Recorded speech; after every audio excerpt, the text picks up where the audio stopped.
starts pulling drag and tips over. The bucket's not tipping over. All right, so I'm out here in the garage.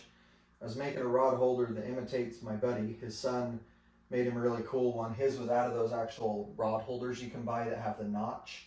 And so your rods don't spin, they just sit perfectly straight, which is cool. But I just wanted to make this. It's snowing really heavy out there, so I didn't want to drive to the store, get anything. So I just used some pipe that I had laying around and some wood. And yeah, worked out pretty slick. I'm liking it. So I can run 5 rods on the back, which I like. If I need to take more, I'll take them in the buckets or whatever. But then something I've been thinking about doing for years is making a bucket into a better rod holder.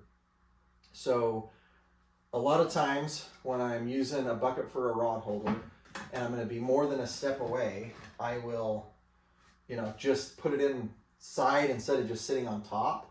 And it does work much better than if it's on top. You can see, boom, that rod just can go right down the hole.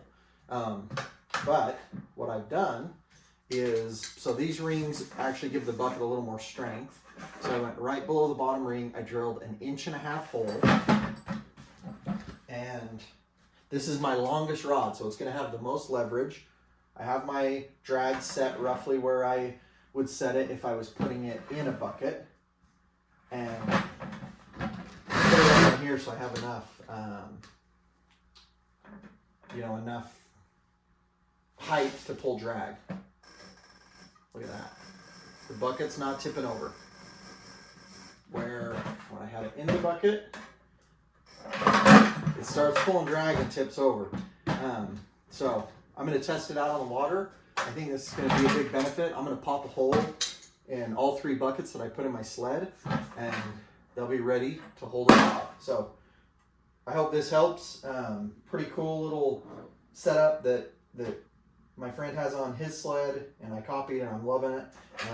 I really think that's going to be a big improvement on the rods that I put in a bucket. So hope it helps. Thanks for watching. If you like this movie, hit that thumbs up button. And if you want to see more of these, hit the subscribe. Catch you later.